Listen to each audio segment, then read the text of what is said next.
بے ادب ڈرامہ تو بہت زیادہ ہی خطرناک ہوتا جا رہا ہے۔ ایک طرف تو شینا اپنے لالچ میں آگے ہی آگے بڑھ رہی ہے، اس لیے تو وہ روہیل کو جب ضرورت ہوتی ہے پیسوں کے لیے کال کر دیتی ہے اور بہت ساری بڑی رقم کا تقاضا کرتی ہے، جبکہ جب سے روہیل کی والدہ کے زیورات چوری ہوئے تھے تب سے سارا گھر روہیل اور فاطمہ پر اس بات کا الزام لگا رہا تھا، اور اس کی والدہ تو کبھی اس بات کو ماننے کے لیے تیار ہی نہیں۔ سب کے کہنے کے باوجود بھی وہ کبھی بھی اس بات پر یقین نہیں کریں گی، لیکن ان کے بیٹے تو یہ بات سچ ثابت کرنے کی بھرپور کوشش کریں گے، اور یہ بھی کوشش کریں گے کہ کسی طرح فاطمہ اور روہیل کو ان کی والدہ سے کہلوا کر گھر سے باہر نکلوا دیا جائے، کیونکہ ابھی تک تو روہیل اور فاطمہ پر ہی زیورات کی چوری کا الزام لگایا جا رہا ہے، اور روہیل جو کہ پہلے ہی شینا کی وجہ سے بہت مجبور ہے، یہی اندازہ لگایا جا رہا ہے کہ جیسے زیورات کو اسی نے چرا کر اس کے پیسے شینا کو دے دیے ہوں گے، کیونکہ اپنے والد کی عزت کو بچانے کے لیے وہ کسی بھی حد تک جا سکتا ہے۔ جبکہ دوسری طرف آپ یہ بھی دیکھ رہے ہیں کہ ممی کو بھی اب اس بات کا اندازہ ہو گیا ہے کہ وہ روہیل کو جب بھی تنگ کروانا چاہیں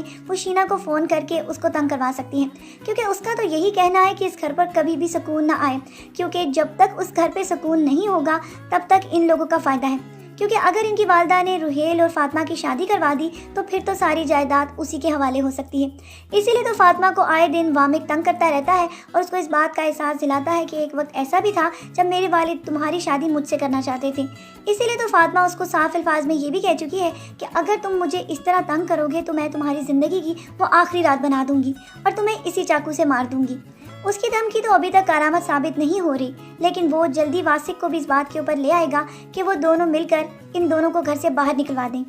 کیونکہ ان کی موجودگی ان دونوں بھائیوں کو بہت زیادہ زہر لگ رہی ہے۔ جبکہ دوسری طرف آپ یہ بھی دیکھیں گے کہ شینا جو کہ خلیل کے ساتھ آگے ہی آگے بڑھتی چلی جا رہی ہے، وہ بھی عنقریب اپنے پیرنٹس سے یہ کہنے والی ہے کہ میں اس سے شادی کر لوں گی۔ اب تو اس کے کھیل کا آخری سین بھی آنے والا ہے، اسی لیے کہ خلیل کو پتہ چل چکا ہے کہ اس کے پاس بہت سارے پیسے ہیں، اور طلاق کے بعد جو رقم ملی ہے وہ اس سے گاڑی خرید چکی ہے۔ آہستہ آہستہ اس کو وہ اپنی شادی کی طرف لے جاتا جا رہا ہے، اور اس کے بعد عنقریب اس کو بہت بڑا دھوکہ دینے والا ہے، کیونکہ جب کوئی کسی کو دھوکہ دیتا ہے تو وہ دھوکہ ایک دن پلٹ کر اس کے خود کے سامنے بھی آ جاتا ہے۔ آج کی پرومو ریویو کو یہیں ختم کرتے ہیں، پھر ملتے ہیں۔ اپنا ڈھیر سارا خیال رکھیں، بہت ساری دعاؤں کے ساتھ۔